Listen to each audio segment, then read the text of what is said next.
So we only lost by 9 in this game, and obviously this is a team that we've obviously played before. The first game of the season that we played them, um, but they also played another game before us, so it's hard to diagnose exactly why the score was closer to this game than the first time we played them. From observation, obviously, like we all said in the group chat, there were improvements from last time we played them. Um, but there's still a lot of things that we needed to work on offensively and defensively. Um, I have some instances to go over, both good and bad, based on how we implement the system. A few clips, but yeah, I'll just start with offense.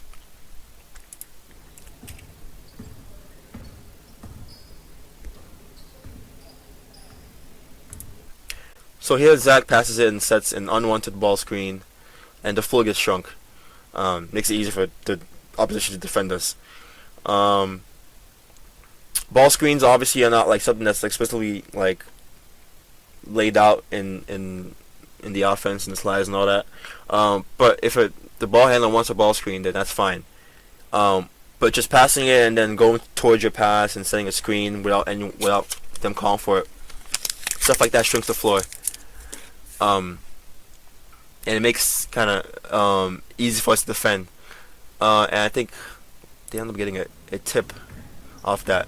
Now, hard to say if Zach's action was a major contributor to them getting a tip, but you can also argue that the defender felt more comfortable reaching after the floor got shrunk. Um, Next.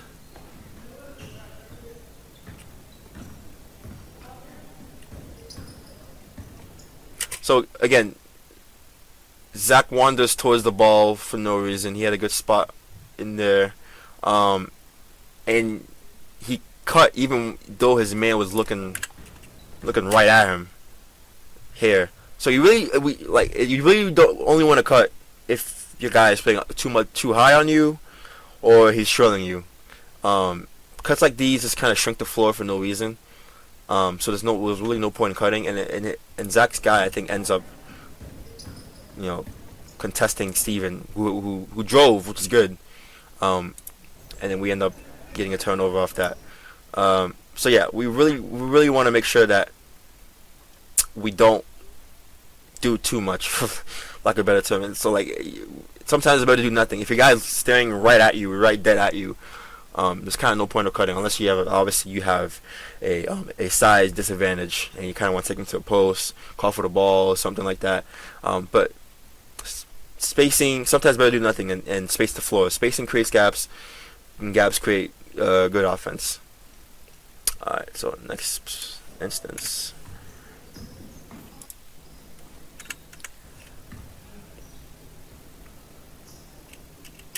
So this was great from Steven. He passes it to me and then sets an away screen for Zach to pull up. And obviously he makes that. So that's a prime example of getting open shots just through off ball movement. Not much had to be done there. Steven's guy wasn't really playing too tight on him, so after that away screen, Zach was able to curl around, pop up, and hit the open shot. Alright, next.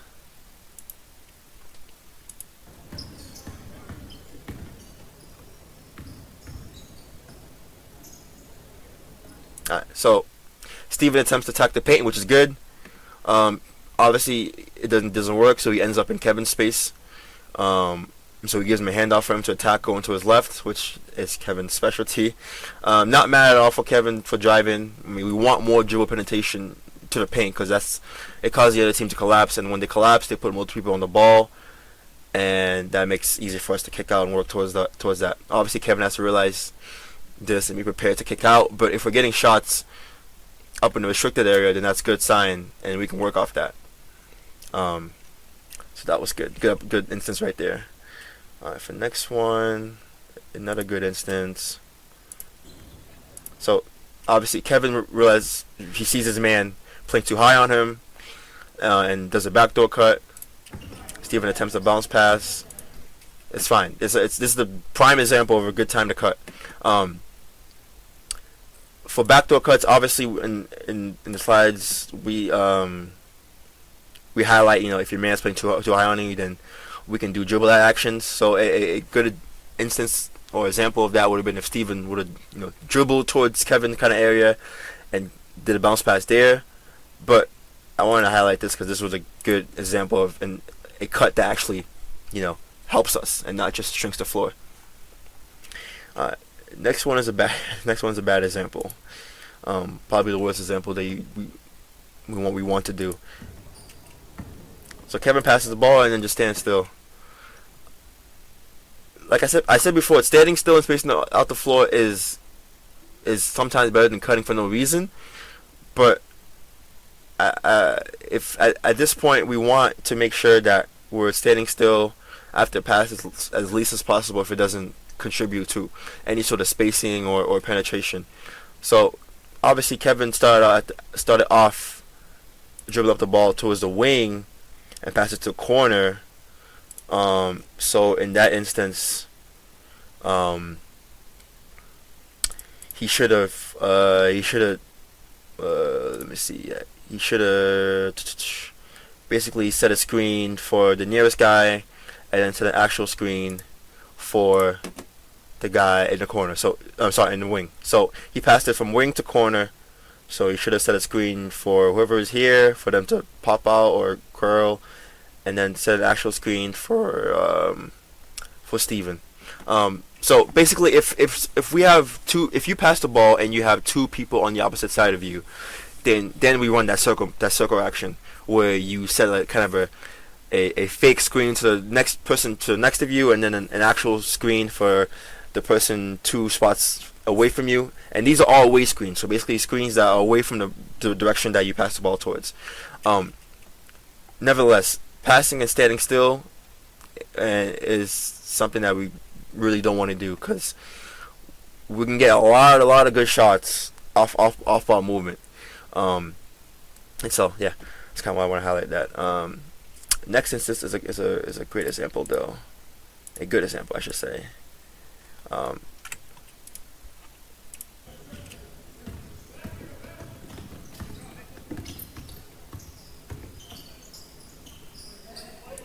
So it's great from Josh.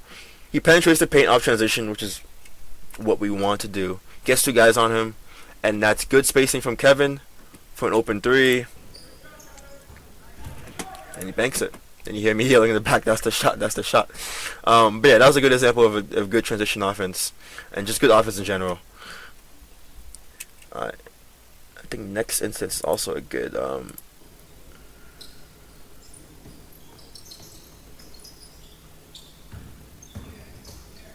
So this is great from Josh. Kevin does pass and stand still again, but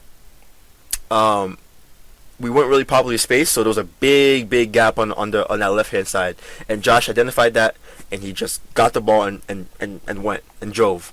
As soon as he saw the gap, he attacked it, and this is the prime example of a purposeful dribble. We don't want to dribble just left and right for no reason. We want to make sure all our dribbles are towards the intention of attacking the paint, unless we're doing dribble out actions. But the main types of dribbles we should kind of have is always with the intent to attack the paint, and it's good from Josh. All right, next one. I think it's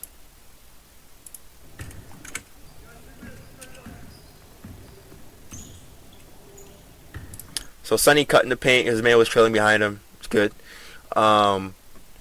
Alexis recognized that his man was sleeping. This guy, by the way, this number 24, he was sleeping on defense. After watching the game, he was sleeping on defense the whole game, and we let him get away with it. A backdoor cut would have probably been ideal, because it would have turned the defense's head towards the baseline. But it was a good cut nevertheless, because his man was sleeping. But it being a front kind of cut, it was supposed to backdoor cut, kind of made it easier for them to defend. But nevertheless, it was a good cut, and so we score off that. And so again, off-ball movement is how we get easier shots. Next example I have is I think it's where I fuck up. So So here I'm yelling pass and move, and then as soon as I pass the ball to Sonny, I literally run towards him. The thing I always preach not to do.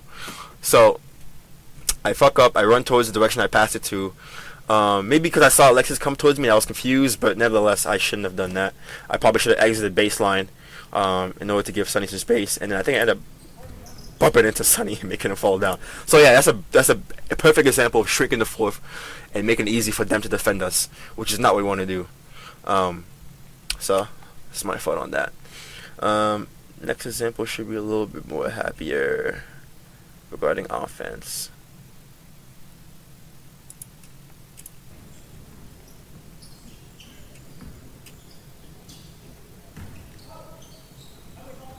So this was good initial offense.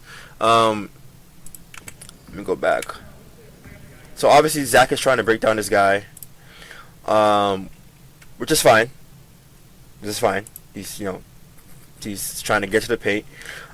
Zach, who is over here, Zach sees. I'm assuming Zach sees that no one's in the corner right here, so he attempts to kind of fill that spot, but his man doesn't really pick up on him.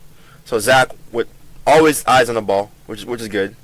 The fill turns to a cut instead of him trying to fill that spot. It ends up being him cutting into the paint. Josh recognizes it, finds him, and at this point, the ball's in the paint. Defense collapse. Kevin's guy comes up to help, but then Steven kind of cuts for no reason. It looks like, and ends up getting a little kind of muddy in there. It's turned to be a turnover, but luckily Zach wins the ball back, and we kind of work the ball around them trying to cheat on offense and get some easy points.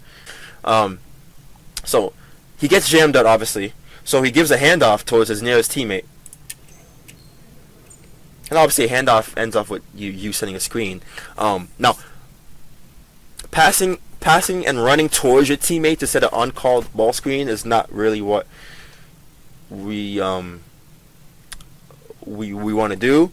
But handoffs are good and they're fine. So there's nothing. Josh didn't do anything wrong here. Now Zach passed it, and now I'm guessing Zach could have drove towards that gap that Josh left, but he was probably tired, so he passed it out, which is fine. But then he proceeds to just stand still when he could have cut in that same gap that Josh left, or he could have set away screens for the person who was in the opposite direction of where he passed it to. So whoever's guy is over here like that, I can't see. So it just ends up with Josh and Simon being at the same spot and one guy on them. So screens that end up with both people just standing there kind of defeats the purpose of a screen. Now the opposition can have one guy guard two of us. So Alexis gets stuck, and then Josh's guy tries to be greedy and steals for the ball. Josh identifies this. Backdoor cuts. Now Steven's guy is on him. Josh goes up and scores. Obviously, ideally, Josh should have recognized Steven's man rotating over and kicking it, but it's easy to say in hindsight. But something to kind of once we realize what system we're playing, and we realize that so I get the ball, and then one guy is coming at me from the left. That must mean, and I just left my spot, which is the top. That must mean the wing is open, and then that's a way for us to kind of play smarter, work smarter. But we end up scoring regardless. And this is just I just want to highlight that offense is not always pretty, but there's always got to be a method to the madness. And this backdoor cut was a good example of kind of putting a team in a blender. As soon as Josh's guy was out the picture, this tall guy, Steven's guy had to help, and we still end up scoring in the paint-ish area. So this is a good offensive possession that we had. And the last offensive kind of example I want to go over.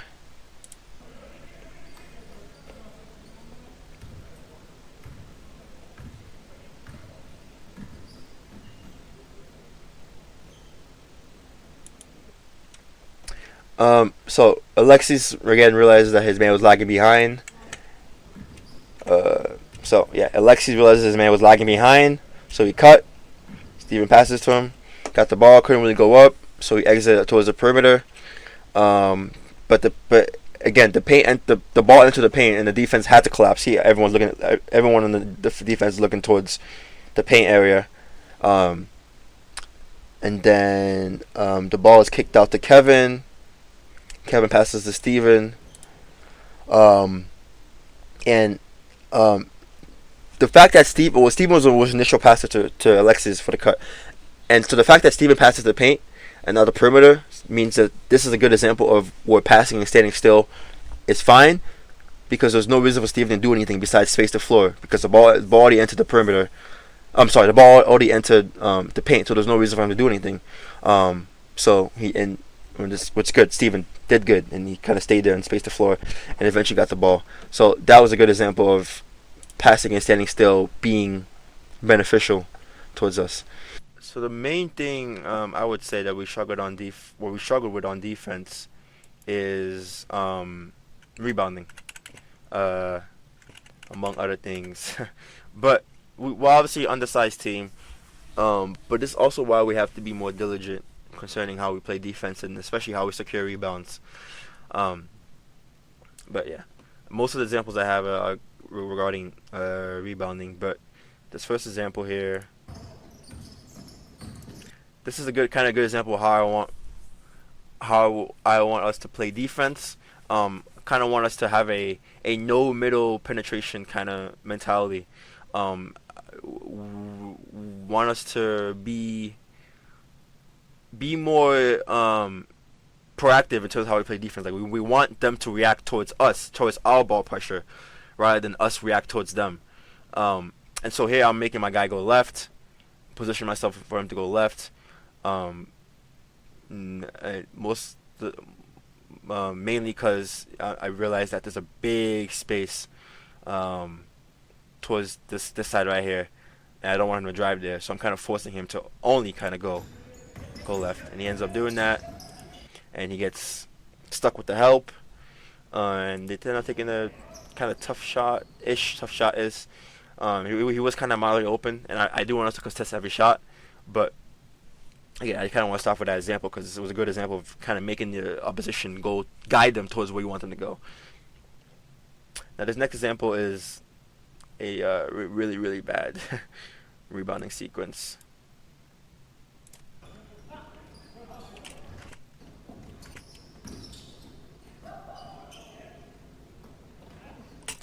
So here, it was decent defense. They ended up taking a weird shot that Josh contest, but as soon as that ball goes up, everyone's eyes just kind of stay on the ball, which is natural. Like it's natural. But Sonny's guy, who ends up getting the board, Sonny doesn't look at him once, and Sonny attempts to box out, but he doesn't know where his guy is. So his guy is able to swim around him and end up getting the board. And obviously, Sonny is not the tallest person on the court, but if he was able to box out his guy, it could have made it hard for him to get the board. So this kind of goes into the main thing in terms of rebounding that we have. The main issue we have towards rebounding is kind of ball watching when the ball goes up. And I have this in the defensive slides that I made. There's a good video there detailing how to rebound and tips and hacks and stuff and secrets, all that shit. But the main way we can kind of change our rebounding game and secure more rebounds is just kind of when that ball goes up, not to ball watch, and I immediately identify the nearest person next to us and box out. And the next sequence is even worse because it ends up ends up with Kevin's guy taking a shot, and Kevin just kind of looking at everyone else play defense. I'm assuming he's trying to cheat. Kevin's trying to cheat for the fast break, but we're not tall enough or athletic enough as well to gamble on fast break points and assume that the defensive board is secured. Especially when we got someone like Sonny in there who's not the tallest, and your man ends up being the one that gets his own board. then obviously that's a really bad look. The next example I have is actually bad on me. Uh,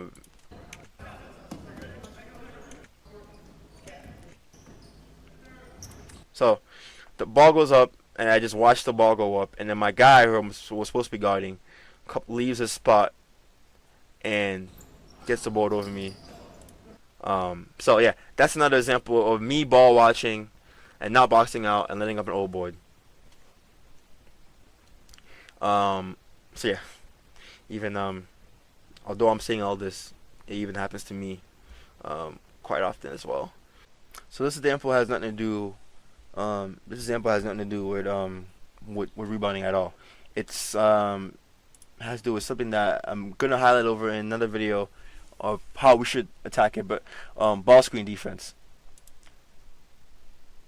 So in here, Zach is yelling right. And then Josh kind of just stands still. And his guy pulls up. Now, whether Josh should have went over the screen, or whether he should have went under. For ball screen defense, it shouldn't be the owner shouldn't be on Josh to kind of communicate or say what he's gonna do. Communication should mostly come on the ball screen defender, which is Zach in this case. Saying right, or left. Okay, that's fine unless you know where the screen is coming. But in the end, a lot of that means a lot of that leaves the work towards the ball handler's defender, which was Josh in this instance. And again, like I said, I'm gonna go over ball screen defense, how we should plan towards that in another video. But the worst thing you want to do is just do nothing off a screen. Josh stands still, and then Zach is just kind of dropping, which leads to his guy getting open three. But it takes two people to defend a ball screen play. One person can't do it all. So either Josh should have went over, and while Zach is hedging, wait for him to get back level, or even if Josh could have dropped or whatever to stop the drive. The last thing he should have done is just kind of stand still and accept the screen. But again, I'll go over that in another video. I think this next example is kind of similar.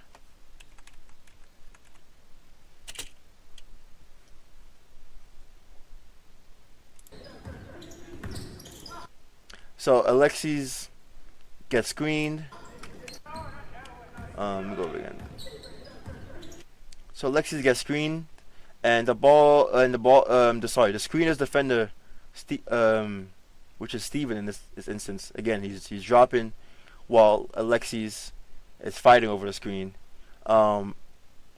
Which is not obviously not what I want to do. And then Alexis has to, he's stuck on a 2v1. He's getting screened, and then he has to chase towards number 24, this Indian guy, for an open midi. Like I said again, defending a ball screen play, it takes two people. It's got to take the the ball handler's defender, which is Alexis in this case, and the screener's defender, which was Steven. If Alexis is fighting over that screen, then Steven should be hedging and stalling the shooter, this Indian guy right here, while Alexis gets back in front of him. So again, this kind of similar to the last example, when one person's kind of having to kind of dictate the actions of two people. So Alexis had to worry about the screen and the guy, and obviously that shouldn't be the case. And then the last example on defense I want to go over.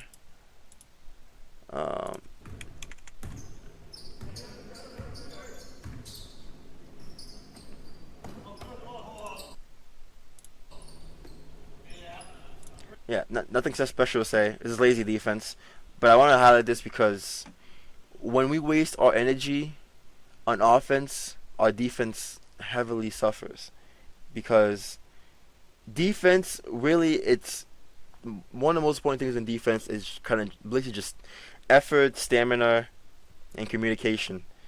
Um, at the end of the day, you obviously you can scheme around defense, all that stuff. But if you have people who are too tired or um, don't communicate, then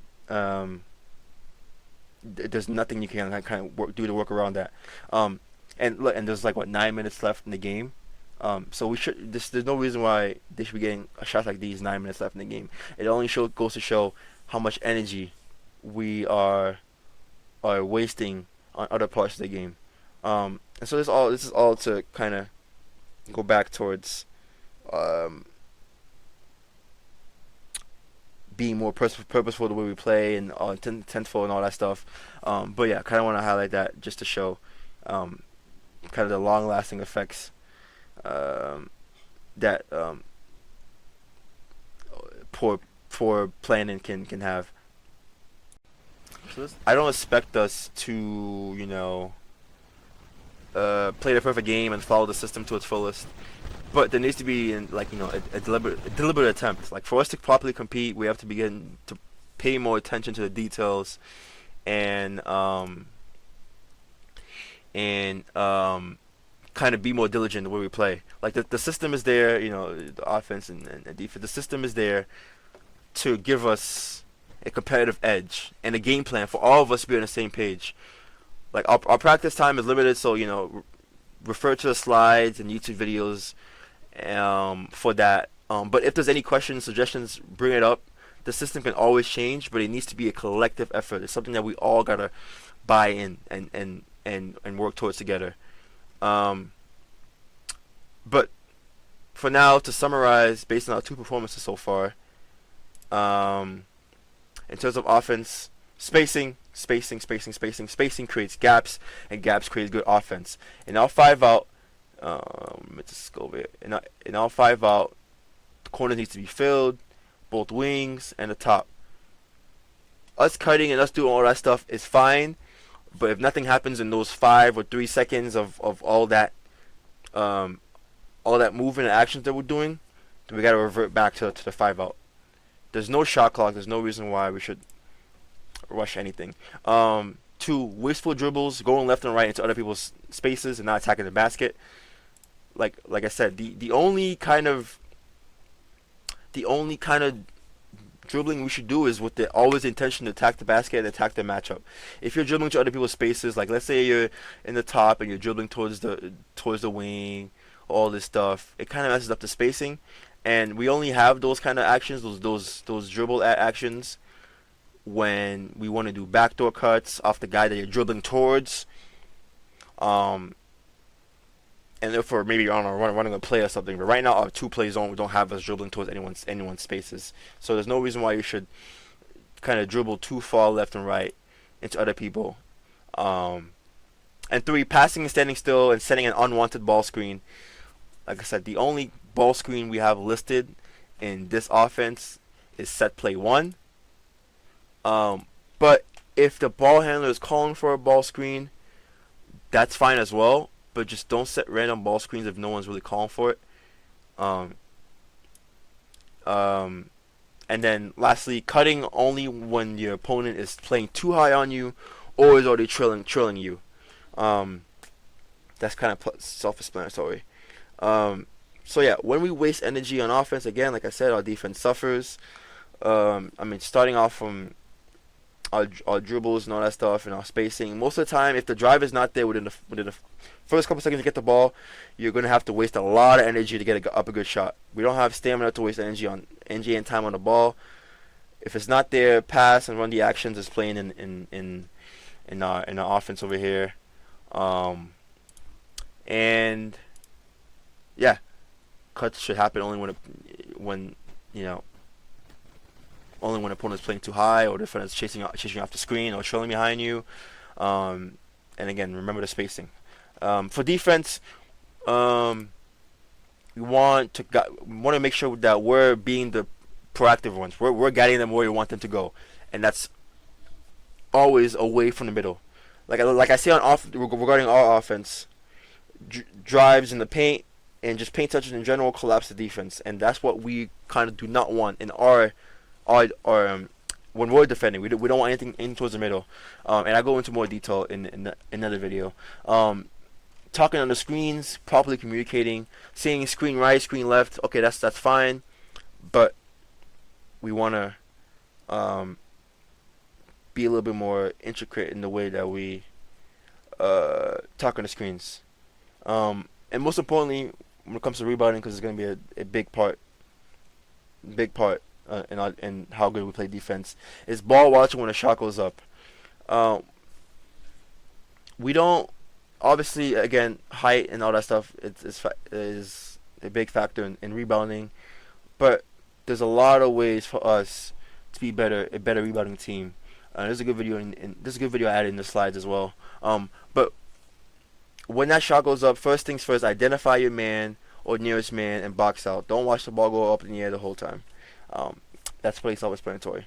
So we won't have to worry about this team until probably playoffs.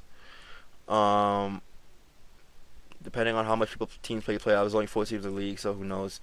But when we do see them again, let's make sure that we're not the same team.